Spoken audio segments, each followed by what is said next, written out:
Hello મિત્રો, હું રમેશ પરમાર. આજે સીઆરપીસીની કલમ અને ભારતીય નાગરિક સુરક્ષા સંહિતા એટલે BNSS 2023ની કલમો વિશે હું તમને જાણકારી આપવા માગું છું. બરાબર. સીઆરપીસીની કલમ 238 જે સીઆરપીસીમાં ચેપ્ટર 19માં આવે છે. નવા કાયદામાં જે BNSS બન્યું છે એમાં ચેપ્ટર 20માં આવે છે. જે સીઆરપીસીની કલમ જે 238 હતી એ નવા કાયદા પ્રમાણે 261 થઈ ગઈ. બરાબર. હવે 238ની જોગવાઈ શું કહે છે?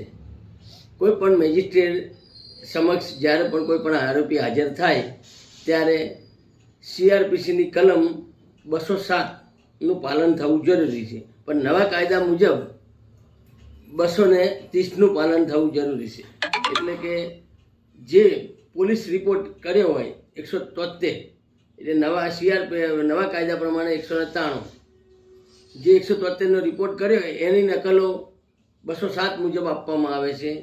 એટલે 238માં એવું છે કે 207ની અને 238ની જોગવાઈનું પાલન થવું જરૂરી છે, જે મેજિસ્ટ્રેટની જવાબદારી છે.